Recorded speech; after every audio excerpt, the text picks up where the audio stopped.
Bueno, bienvenido a Cine Viral, bienvenido al aire de Seminare. Y para comenzar con esta entrevista vamos a preguntarte sobre en qué momento de tu vida sentiste que querías ser actor. A ver, creo que desde siempre,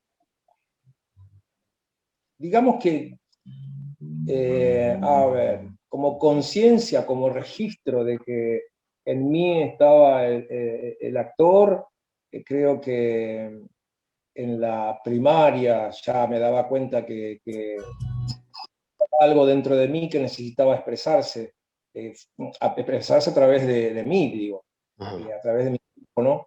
Eh, cuando, si tuviera que hablar de un momento particular, creo que fue una vez en la secundaria, me parece que en tercer año, ahora sido a los 15 años, que yo le pedí a la profesora de geografía dar clase, dar una clase, Ujú. ¿sí?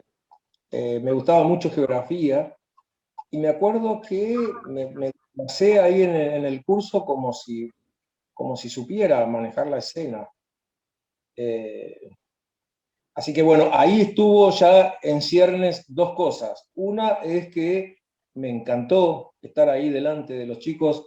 Es más, me ponían canchero como preguntando y respondiendo y haciendo gráficos, yo qué sé. Y estuvo en ciernes dos cosas. Digo, uno, la docencia, sin duda, y la otra, la actuación, porque me parece que ambos tienen de ambos, ¿no? Un poquito más Eh, grande decidiste estudiar ciencia en la educación, ¿no? ¿Cómo lograste sí, equilibrar tu profesión como profesor de ciencia de la educación y la actuación? sí, de hecho yo comencé, hice un año de arquitectura en la Universidad del Nordeste, en la UNE, y después me di cuenta que no era lo mío, y después cuando empecé a pensar, digo, no me gusta, pensé en un profesorado, y el primero que se me cruzó por la cabeza fue justamente geografía. Y después, averiguando, se dio ciencias de la educación, es decir, formación pedagógica, didáctica, que tienen que ver mucho con lo mío, ¿no?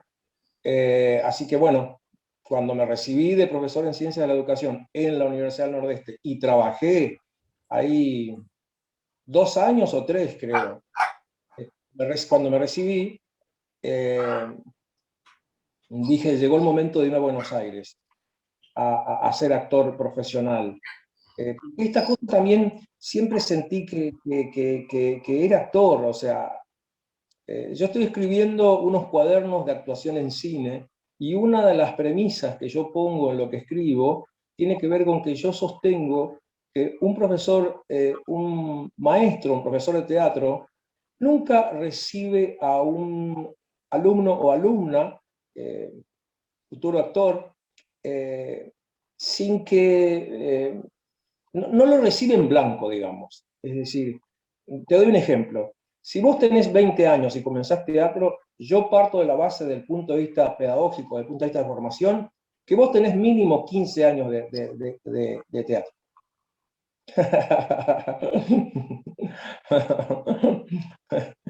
Antes de ayer estaba en La Plata dando un seminario y bueno, planteaba esto muy abiertamente porque hasta ahora no lo había planteado totalmente en público así, pero hoy me animo a decir eso porque yo creo que por diversas circunstancias, eh, como diría Shakespeare en Hamlet, ¿no? Todo el mundo es un escenario. Algunos nos vemos más eh, dispuestos a actuar y otros, me parece que la mayoría nos vemos empujados a actuar porque siempre hay un rol que cumplir que es distinto el que se hace en la casa, que el que se hace en el club, que el que se hace en la escuela, que el que se hace eh, en el barrio, yo qué sé, Ujú. ¿no? Entonces, a mí me gusta pensar que yo cuando recibo alguien que me dice, ya, yo nunca hice teatro, nunca hice nada, me dice. Bueno, y yo internamente digo, no, ya tenés años de actuación. Así que el secreto está ahí en que un buen docente de teatro, un buen formador, tiene que tener en cuenta esto que él no le va a ofrecer nada nuevo, digamos. Lo que tendría que ofrecer un buen profesor es la posibilidad de que eso que ya trae de la casa, ahora se anime a jugarlo en la escena. Con respecto a la película, que fue una película que como a nivel nacional, Hubo un corte ahí que no escuché, no escuché. el tema bonaerense. ¿Cómo, Ajá. cómo fue digamos, esa experiencia de trabajar con un equipo importante en cuanto a al cine nacional? ¿Cómo fue trabajar con Pablo Trapero, nada más y nada menos que el director de La Grúa y películas que lo consagraron como director?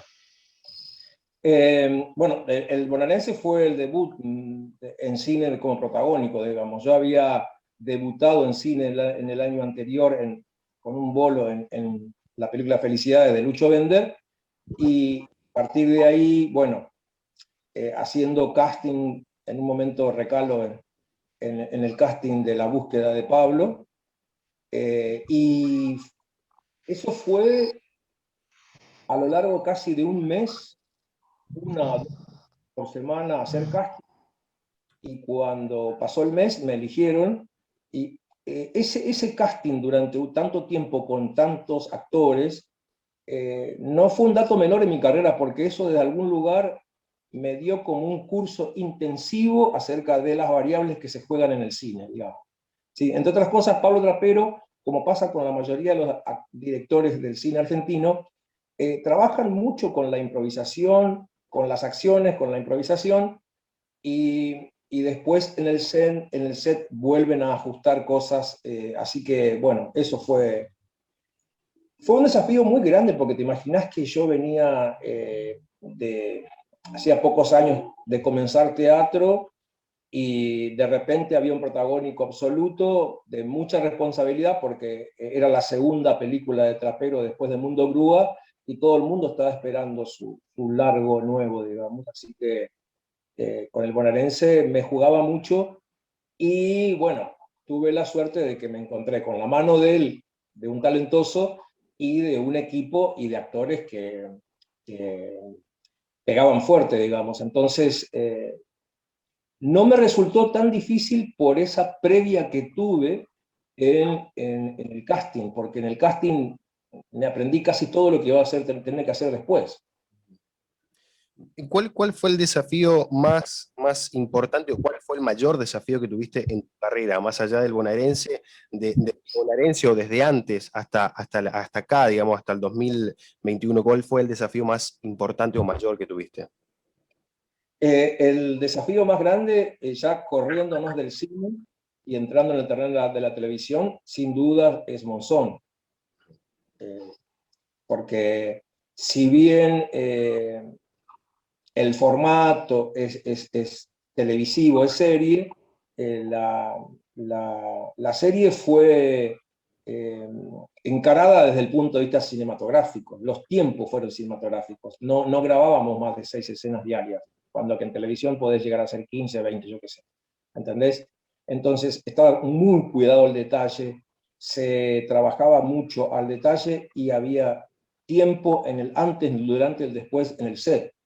¿Viste? Entonces, se dio sí una particularidad, que yo no tuve mucho tiempo de ensayo previo antes de llegar al set en Monzón, porque bueno, yo estaba en Corrientes, había filmado Un Gauchito Gil, luego fui a Asunción, a Paraguay, a filmar Matar a un Muerto, así que me incorporé tarde para lo que significaba el papel, digamos, un mes y medio antes estaba ahí de vuelta en Buenos Aires, y, y fue bastante duro porque tenía que comprimir todo, digamos, y después lo que significaba, ¿no? Personificarlo a Monzón. Pero el desafío más grande, sin dudas, es Monzón. ¿Viste? En Sí, el cine, el punto de inflexión, claro, fue el bonaerense, pero después vinieron otras eh, responsabilidades así. Te nombraba la del Gauchito Gil, por ejemplo, en Los Esteros de Liberá. En general, me tocó en mi carrera que no fueron personajes así como, eh, a ver, de una complejidad, eh, fácil de abordar, digamos, ¿no? Pero sí, podría decirse que en mi carrera eso hubo un punto de inflexión que no tenía que ver de manera directa con el trabajo actoral de personificación, pero que a mí diríamos en un lenguaje futbolero, fue un momento bisagra, que fue el momento en el que yo fui convocado por la Fundación Sundance de Robert Redford en el 2009, ¿sí? Eh, Robert Redford hace un Lap Summer, yo no sé si todos los años, pero cada 2 años creo, y elige a los directores que él considera nobles en el mundo, que vienen así como prometiendo, y en ese 2009 uno de los elegidos fue, eh, uy, se me fue el nombre ahora, bueno, me convoca uno de los directores que él convoca, y esa experiencia fue iniciática para mí, porque fue un viaje más que cinematográfico, un viaje espiritual. Eh, eh, Directores, productores, eh, cabezas de arte, de producción de todas partes del mundo que se convocaban ahí. Y bueno, y Alejandro Landes, el director eh, de Bocaleros, que después dirige Porfirio, y ahora está, creo que en alguna plataforma, Monos, yo participé ahí también, en Colombia. Pero lo de la experiencia con la fundación de Robert Redford para mí fue un antes y un después, porque a partir de ahí yo me animé a empezar a entrenar actores y a dar talleres de actuación en cine, ¿sí? Y bueno, eso fue así. ¿Alguna, alguna experiencia, ¿no? Ya hablando, tomando algo que fue más espiritual que lo hablabas vos. Tanto en el Gauchito Gil como, bueno, en Luz Mala también, que está en proceso de salir dentro de muy poco. ¿Tuviste alguna experiencia así como muy espiritual, muy adentro? Más con el Gauchito Gil, que es un personaje muy importante en la cultura correntina. ¿Tuviste algo fuerte con eso? Sí, claro, porque tanto con el Gauchito como con la Luz Mala, que ahora viene la de Carlitos Cabal, que también volví a filmar en los esteros, no en los esteros ya adentro, pero sí en la zona de Cacatí y alrededores. Maravillosa experiencia, el equipo excepcional. Esas experiencias son hermosas porque además lo haces como en familia. Te imaginas que en el caso de un Gauchito Gil con Joaquín Pedretti y toda la banda de muchachos ahí, Chaputó y la gente de Misiones y de Corrientes y del equipo, y gran parte de los actores de la zona también. Eso es, ya de por sí, al ser una experiencia en conjunto familiar, se te facilitan muchísimo las cosas, porque estás decididamente cómodo, ¿no? En el caso del gauchito, sí que había ya una connotación de tipo viaje místico, podríamos llegar así, porque, bueno, Joaquín toma la vida del Gauchito Gil, pero lo toma como pretexto para hacer un viaje del héroe, ¿no? Donde ahí mi personaje Quirós es una especie de chamán de los esteros, ¿no? Que guía, en este caso, personificaba Celso Franco, la peli, digamos. Así que sí, claro, y ese tipo de cosas te meten en un universo que no tiene que ver necesariamente con lo tangible. Es decir, ahí hay podría agregar otra cosa. Yo no me imaginé nunca que los Heros de Liberá, siendo el primer humedal más importante de la Argentina, tuviera una dimensión que te envuelve, que está más allá de lo que uno se puede imaginar, porque todo ese ecosistema es único, ¿sí? Entonces estás en medio de algo que es decididamente, eh, ¿cómo podríamos decir? No podés estar ajeno a esa dimensión que significa el agua, el monte, las especies diversas que hay, los colores, es decir, los sonidos, todo te envuelve, todo tiene una dimensión que tan fuerte la dimensión que creo que eso fue la razón por la que yo en algún momento dije no quiero estar más en Buenos Aires. Ya está, cuando venía a Buenos Aires, yo qué sé, o estaba filmando en San Luis, o estaba filmando en Corrientes, y de repente me venía a estar en el medio del cemento y de la ciudad de la furia, vos decís, ¿qué hago yo estando acá en Buenos Aires? Que además me encanta Buenos Aires, pero digo, como diría un amigo mío de Santa Fe, me dice, vos sos un negro pata sucia, que buscás en los camalotes, así que, y sí, sí, es así. Así que en algún momento... Ya retomando el tema como, como actor, ya con 20 años de carrera en la actuación, Sí. ¿en qué momento de tu vida te toca protagonizar Monzón? Eh, ¿Sabes qué? Siento que me agarró en un momento donde estaba, ¿cómo decir? Estaba tranquilo. Tan tranquilo que, viviendo en Corrientes ahí, que casi me instalo en Corrientes, que cuando surge la propuesta, yo le pregunto a mi representante cuánto tiempo me iban a necesitar en Buenos Aires y me dice, mirá, Jorge, todo el año. Así que dije, uy, Dios, tengo que levantar campamento de vuelta e instalarme en la ciudad de la furia. Y claro, me costó muchísimo hacer esa, pero bueno, era un momento que tenía que aprovechar en mi profesión, digo. Así que me agarró bien parado, digamos, porque también la enorme exposición que significó y que significa la serie, la televisión, ahora que se repuso en Telefe, es un fenómeno masivo al que yo no estaba acostumbrado con el tipo de película de cine independiente, ¿no?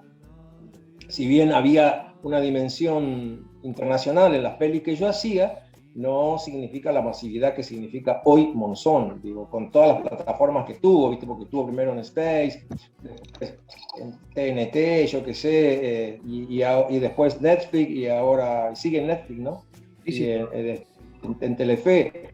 Entonces, creo que si me hubiera agarrado más pendejo, ponerle, me hubiera mareado capaz, ¿viste? Pero no, me agarró bien.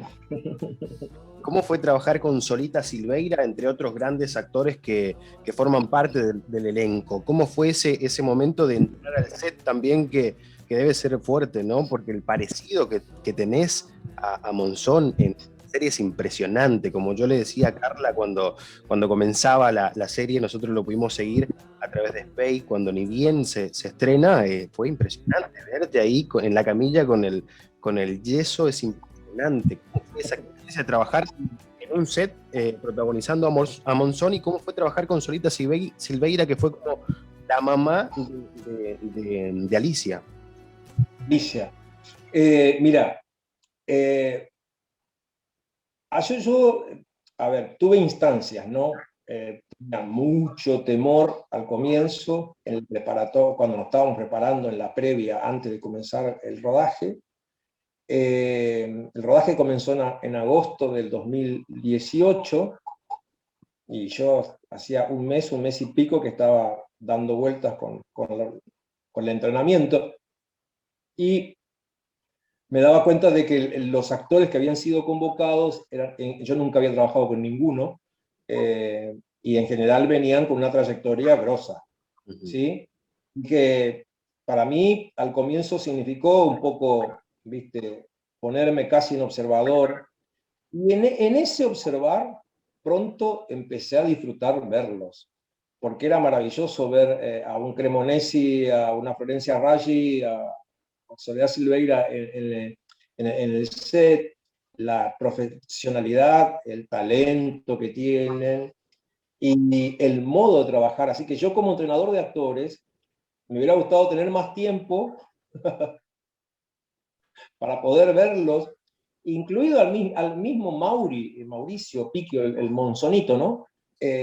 Maravilloso ese chico, cómo trabajaba como si fuera un profe. Él venía ya con 3 meses o 4 meses de entrenamiento actoral y boxístico y se portó como el mejor de todos, la verdad. Entonces era un placer verlos trabajar y había un plus ahí. que yo sobre todo lo charlaba con Florencia Raggi, con Mex Urtiberea, ¿no? O Cremonesi, con quienes yo más me encontraba. ¿Sabés qué? Estos profesionales, con el talento que tienen, además tienen una disposición anímica en el set que contagian. Es decir, el equipo en general y los actores en general en Monzón, en la historia truculenta que teníamos que atravesar, densísima, tensa, ¿no? Todo el tiempo, sin embargo, había muy buen ánimo y había mucho humor, ¿viste? Eh, entonces, que es la manera, la mejor manera de trabajar, digo. Entonces, desde ese lugar yo me explicaba y me explico por qué estos actores tienen el nombre que tienen y están donde están. ¿Sí? Saben trabajar en equipo, potencian muchísimo el trabajo de uno. Yo me sentí en determinados momentos trabado en algunos momentos porque, bueno, había momentos que eran durísimos, que no, me costaba avanzar. Yo la encontré a Florencia Raggi dándome una mano y apoyándome, o algún asistente viniendo ahí a casi a abrazarme, digamos así. Y entonces, así se trabaja bien. Así es como hay que trabajar, digamos, ¿no? Entonces, vos que tenés experiencia de producción, Jorge, digo, sabés que muchas veces, si yo estoy en la producción y de aquel lado están los actores, lo que estamos en producción o en eléctricos o en arte, no tenemos mucho tiempo para detenernos ahí en las escenas, etcétera, etcétera, ¿no? Me pongo en el lugar de... Sin embargo, acá en Monzón había como un compromiso afectivo que se traducía, ¿sabés quién se traducía? ¿En qué se traducía? Y como las escenas en general, sobre todo las que me tocaba a mí hacer a mí, eran muy tensas, eran muy densas. A veces, viste, cuando dicen corte, inmediatamente vienen los eléctricos, desarman todo, o los chicos de arte, etc. Acá había un silencio en más de una de las escenas, como diciendo no sabemos qué seguir haciendo.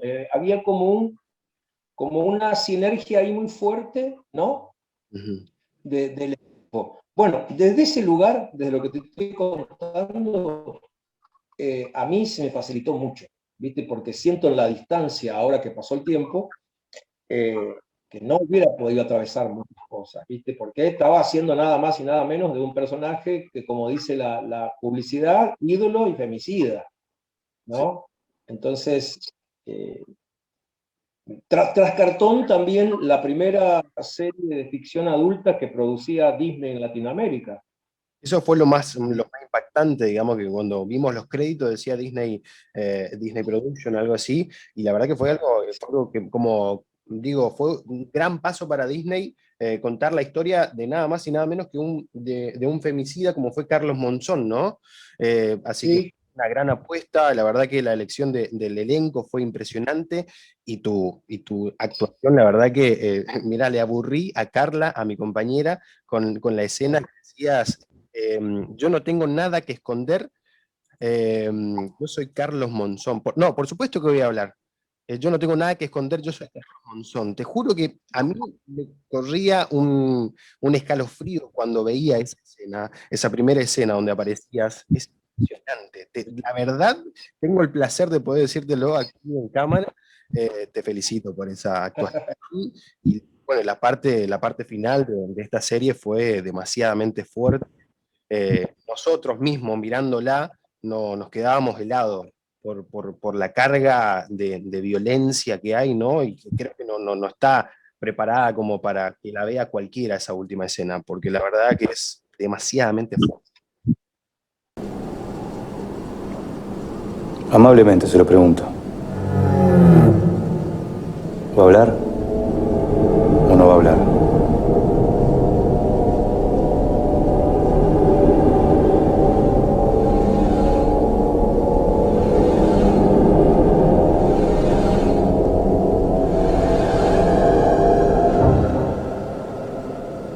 Por supuesto que voy a hablar.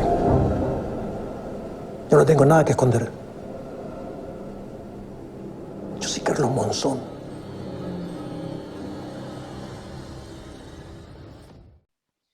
vos sabés que vos hablás de dos escenas. Una es la presentación mía al final del primer capítulo, que me presento, digamos, ahí como estando de espalda. Vos sabés que en el cine hay una parte técnica que no tiene otro nombre más que técnica. Técnica, técnica, técnica.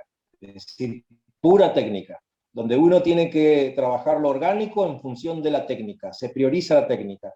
Entonces era un recorrer la cámara, para los que vieron la serie, no voy a spoilear nada, pero lo que quiero decir es la cámara me recorre en un plano secuencia de atrás, y yo tenía que saber en qué momento la cámara se me estaba acercando, estaba marcado milimétricamente eso, en el que yo tenía que darme vuelta gradualmente con la cámara. Era un baile entre la cámara, camarógrafo, director de fotografía y yo. Me acuerdo que Diego Cremonesi, que estaba ahí en la cosa, me decía, estoy viendo cómo estás haciendo la graduación, es maravillosa, Jorge. Y yo le digo, Diego, gracias por decirme eso, porque en este momento no sé ni lo que estoy haciendo, me corría un escalofrío, ¿no?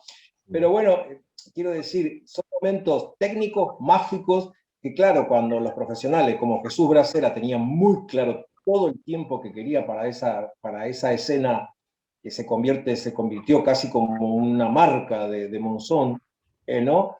Y hasta que llegó un momento de decir, Jorge, va a haber un momento que la cámara te va a cerrar el plano y ahí largás tu afirmación. Era, viste, cuando decís, era ensayar mucho.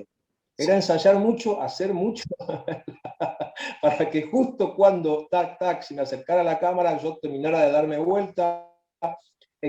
Ese darse vuelta a veces, vos te podés dar vuelta y a lo mejor la cámara no está donde pensás que está, ¿no? Entonces, ese juego, es maravilloso ese juego de la técnica y de lo puramente y fríamente calculado, digamos, más lo orgánico que tenés que poner vos. Así que esa escena fue para mí, no sé cuántas veces la hicimos, pero sí, cuando la vi terminada dije, bien, estoy en buenas manos, vamos bien. Y después, obviamente, que toda la escena final, que en realidad la escena final es un antes, un durante y un después del asesinato, digamos. Así que, pero digamos que concretamente la escena del femicidio, mirá, me acordaba la otra vez, los directores Jesús Braceras y Gabriel Nicoli eran dos. Gabriel Nicoli además era el director de la segunda unidad y era uno de los guionistas. Me contaban que, primero que era un plano secuencia.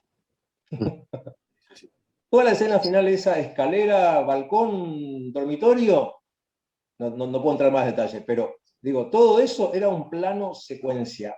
Nuevamente había que jugar a rajatabla las puntuaciones que teníamos en los ensayos y luego poner toda la carne en el asador, ¿no? Me decían que tenían, de ese plano secuencia, tenían 15 o 18 minutos grabados, así de una. Por sí mismo ya era un cortometraje. Me contaban los chicos a veces en esas intimidades que te cuentan acerca de cuánto duraba toda esa escena, ¿no? Que si era por ello, si era por voluntad de ellos, le metían todo, digamos. Pero bueno, después está la edición y el montaje, se sabe, ¿no? Sí, sí, sí. Pero eh, fue, fue arduo y bueno, menos mal que resultó bien. El resultado fue excelente, porque la verdad que fue un éxito rotundo, no solamente aquí en la Argentina, sino a nivel mundial. Hay muchas repercusiones sobre esta serie. Antes de ir a la pregunta final, ¿tenés alguna anécdota fuerte que te haya pasado con esta serie de Monzón?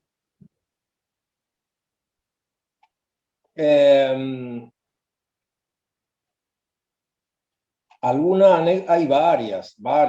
Ayer me estaban haciendo acordar en La Plata, me decían, ¿cómo fue eso de ingresar a la cárcel? Porque la cárcel donde filmamos es una cárcel de verdad, una cárcel de máxima seguridad acá en Buenos Aires, creo que es en San Martín. Lo que significa toda la revisión previa que te hacen, que te palpan, ¿no? aún sabiendo que entramos un equipo que además tenía que ser reducido, tenía que estar totalmente chequeado, etcétera, etcétera, y ir pasando por esos pasillos, ¿sí? Y ver toda la cosa fría, húmeda que significa una cárcel, ¿no? Con las ventanillas así. Además, en ese, me acuerdo el primer día que fuimos, todo el mundo sabía que se estaba filmando Monzón, así que estaban los presos con los barrotes ahí al costado de la cosa, y algunos estaban afuera. Así que te imaginas que había un bullicio, y por supuesto era Monzón, Monzón, Monzón, acá, mirá acá, mirá, qué sé yo, dale, ídolo, dale, maestro, vamos, asesino, asesino. Eran los gritos, y te decís, yo qué sé. Me acuerdo, y que se me puso la piel de gallina, cuando entramos en un pasillo ya interno, otra escena que teníamos que salir a otro patio, digamos así, y me estaban llevando, por supuesto que era con un máximo cuidado, yo sentía que estaba, ¿viste? En cualquier momento, si daba un pie en falso, ¿viste? Que te decís, si quería preparación para sentirme en una cárcel, la tenía ahí, ¿entendés? O sea, me acuerdo que íbamos caminando por un pasillo y veo algunas ventanillas a la altura de mi cabeza, digamos así, pero no me había dado cuenta que debajo, por el piso, había ranuras, ¿viste? Había ranuras que también se ve que son de ventilación, y de repente empezaba a ver que salían manos, ¿me entendés? De ahí abajo, me decían, Monzón, Monzón, mirá, me dice, te podemos preparar estos mancuernos para que hagas gimnasia, me dice, mirá, qué sé yo, mirá acá, necesitas algo y llamame a mí, yo soy fulano, desde abajo, ¿viste? Donde decís, así que bueno, de esas, por supuesto, así, experiencias, o que me parara la gente, eh, al comienzo era como, al comienzo hasta que me acostumbré, fue bastante complejo. Había un pedido de Pampa Film y de Disney de no dar ninguna nota y de no sacarme fotos con nadie, ¿no? Entonces, pero era multitudinaria la cantidad de gente, eran dos unidades, habían entre 50, 100 personas dando vuelta del equipo, y te imaginas que la primera semana lo hacemos en la Facultad de Medicina de Buenos Aires, que es por sí misma es una manzana, y donde van y vienen miles de personas. Así que cuando comenzamos el rodaje, todo el mundo quería sacarse fotos, ¿viste? Entonces era una cuestión de esconderme, de llevarme a un costado, de no podía sacarme. Por supuesto que los extras, que eran muchísimos, sacaban fotos, se filtraban información. Al comienzo había mucha expectativa de la prensa, entonces se filtraban algunas informaciones. Y, ¿viste? Me acuerdo que cuando fuimos a un calabozo de San Isidro, provincia de Buenos Aires, era la primera vez, yo ahí recién caí en la cuenta, que era la primera vez que yo entraba a una comisaría de la bonaerense. Te das cuenta del dato, ¿no? La primera vez que entraba a una comisaría de la bonaerense, después del bonaerense, después de 20 años, Sí, sí. ¿no? Estaban, estaban haciendo como una fila, creo que era el tercer o cuarto día de rodaje, ¿no? Un frío además, me acuerdo, yo lloviznaba. Y me viene el asistente, me dice, Jorge, me dice, ahí está el comisario y está el coso, se quieren sacar fotos con vos, decirle que no. Le digo, yo no le voy a decir que no. Me dicen, porque me dicen, está el bonaerense acá. Está el bonaerense ahí, tenemos que sacarnos fotos. Y me empujaban, viste, para un costado, para la zona del set, y allá al costado estaban 2, 3 policías, bonaerense, en cuanto tenga un tiempito, acá tenemos una foto con vos, etcétera, etcétera, porque para eso, tercer día de rodaje, yo era para ellos el bonaerense, no era Monzón. Esas, bueno, sí, hubo muchas anécdotas en relación con Creo que Monzón, sí. en notas así que en canales de aire habías contado una del churrero o el panchero, algo así, no me acuerdo muy bien. ¿Cómo fue eso, esa anécdota que fue como muy, muy fuerte también, ¿no? Esa es mortal, esa es mortal. La escena de Mar del Plata, que dicho sea de paso, lo hicimos en septiembre, Mar del Plata, septiembre, llovizna, frío, estaba toda la playa Varese acondicionada para la filmación, digamos. O sea que vos llegabas a la playa y felizmente y milagrosamente en ese único momento de esa mañana hubo sol, porque después todo el resto de la semana era frío, llovizna, y llegabas a la plaza, si vos llegabas como espectador, ibas a tener un viaje en el tiempo de los 80, porque ahí Marcela Bassano en dirección de arte y Marcela Villarino, que son de vestuaristas, hicieron un trabajo de relojito, digamos. Entonces, vos llegabas ahí y era los 80. ¿Sí? Entonces me dice el productor Maxi Lasanqui, Jorge me dice, te pusimos para la escena del churrero, un churrero de verdad. Hace 30 años que hace churros acá en la playa, qué sé yo, Bueno, así que bueno, viene la escena, hay un momento que le interviene el enchurrero, qué sé yo lo veía el churrero que, claro, si este la tiene reclara, o sea, tenía los tiempos, venía, entraba, canchero, un tipo setentón arriba, viste, tal. La cuestión es que termina la jornada al mediodía, y, y entonces había fotos y qué sé yo, y de repente lo veo a él venir y dice, ¿me podés sacar una foto con usted? Me dice, sí, por supuesto. Le digo, ¿cuál es tu nombre? Ahora no me acuerdo. ¿Cuál es tu nombre? Y me dice, a él le saco yo, dice Carla, Carla Quevedo, que hace de Alicia Muñiz, ¿no? Entonces, nomás en la foto, qué sé yo, y me dice, me mira así, me dice, me señala su nariz, ¿viste? Y me dice, vos no te acordás de mí. Y le digo, no, me dice, yo fui tu sparring una vez. No, no, no. Y te voy a decir, yo me quedo duro, me quedo duro, y le digo, ah, sí, sí, sí, claro que no te debes acordar, me dice, en ese momento vos tenías varios, qué sé yo, y yo entré una vez, qué sé yo, y fui, mirá, mirá, me dice. Y pues, claro, lo veía un tipo grandote, 70 y pico de años, y me dice, me mira así, me abraza y me dice, te veo bien, hijo, te veo bien, la verdad, que Dios te bendiga, me dice. No, yo la veía a Carlita ahí al costado, blanca, y yo me quedo duro, y después cuando se va, y nos íbamos a almorzar, ¿no? Se va, y yo me quedé tan choqueado que dije, ¿por qué no le pregunté en qué momento él se relacionó conmigo, con Monzón, digamos, así? Y era para preguntarle más, o sea, pero me choqueó Me acuerdo que lo llamé a un amigo mío que no tiene nada que ver con la actuación y le digo, che, me pasó esto en Mar del Plata, que ella me dice, ¿qué querés, Jorge, con esa serie de fantasmas que están haciendo ustedes ahí? Cualquiera se te morfa.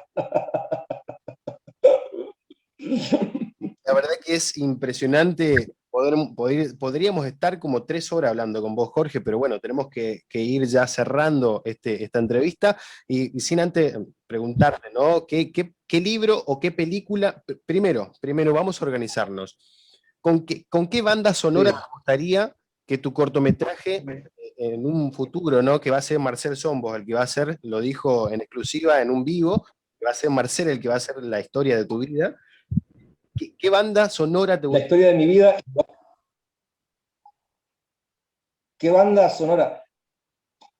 A mí me gusta el timbre de voz de Ciro de los Piojos. El timbre de voz me gusta. Esa cosa entre pastosa y llorosa que tiene, me gusta. Entonces, si es por interpretación en el folclore, me gusta mucho como intérprete Abel Pinto. ¿Sí? Eh, sí. Y si vamos a un nivel internacional, los acordes y la voz de Sting me parece única. Bien. Así que ahí ya le largué un trabajito a Marcel Sombos para que o sea, porque también le puedo complejizar un poquito más todavía. Y últimamente no puedo parar de bailar, últimamente no puedo parar de bailar con los Palmeras. Sí, Santa Fe, a full, a full, a full. Me matan, me matan, me matan, me matan. No, no, no, la verdad que, pero te juro, no paro de escucharlos, o sea, no paro, no, tremendo, tremendo. ¿Algún tema en especial? Algún acorde de Van der Molle, de la canción del remanso, la oración del remanso, me parece que me eleva a unas alturas enormes, así que bueno, Así que Marcel, ahí tenés todo una variopinto de las canciones. No sé si lo va a poder resolver, porque tiene mucho trabajo Marcel. O sea que Marcel estuvo haciendo el montaje, el primer montaje de La Luz Mala. Sí, sí, sí, hablábamos unos domingos atrás con él y bueno, estaba contando que está ahí en el proceso del montaje y también con Chapu estábamos hablando del tema del sonido y demás. Están queriendo largar a mediados de este año Luz Mala. Eso es un adelanto que me dio y que seguramente vamos a ver más noticias más adelante. Pero Jorge, antes de terminar con la nota, preguntarte qué libro o qué película recomendás para el día de hoy mirar, ¿no? Hoy sábado, siendo ya las casi 10 de la noche, ¿qué película o qué libro podemos leer a esta hora de la noche? Vos sabés que una peli que yo supongo que en algún momento me voy a animar a dirigir, todavía no tengo la suficiente capacidad, pero una película que a mí me enamoró desde muchos puntos de vista es Nebraska. Nebraska. Perfecto. Esa es la película entonces que está recomendada. Nebraska. Nebraska. ¿Y algún libro, Sí. así como algo, Sí. no importa si es de ciencia de la educación, ¿eh? Acá Carla está Algo, estudiando, así que larga cualquier libro de ciencia yo de drama. en este momento estoy estudiando sobre enneagrama. Mira, Estoy estudiando enneagrama, sí, que tiene que ver con una visión holística, te diría, de tipo espiritual, pero con anclaje psicológico fuerte, que sostiene, entre otras cosas, que la estructura de la personalidad pasa por 9 eneatipos. ¿Sí? ujú, Y de hecho, muchos guionistas de Hollywood están usando mucho el enneagrama desde el punto de vista psicológico para crear personajes en sus guiones. Así que, de hecho, Monzón para mí era un eneatipo 8, digo. O sea, si alguno quiere meterse en el estudio del enneagrama, yo concretamente estoy leyendo un libro de Claudio Naranjo, que es un terapeuta gestáltico, que el libro se llama 27 personajes en busca de autor. mira. Anotá acá. Anotá Sí. que está bueno el título y seguramente el contenido es impresionante. Desde ya, muchísimas gracias. ¿Cómo? Dicen que la casa de papel, Ujú. los personajes que están ahí en la casa de papel, están todos se armaron en función de los eneatipos que propone el enneagrama. Mira qué dato. Así que ahí, guionistas y directores, atención. Atención, exactamente. Muchísimas gracias, Román. Para nosotros es un placer poder tenerte aquí en Cine Viral, en Radio Seminare. Sí. Muchísimas gracias. Gracias a Chapu Toba, que fue el... Gracias de corazón. Jorge. Muy bien, Jorge. Gracias, Carla. Un abrazo grande a la gente del Tarahui y alrededores. Ahí estamos, ¿eh? Un placer totalmente. Ahí estamos.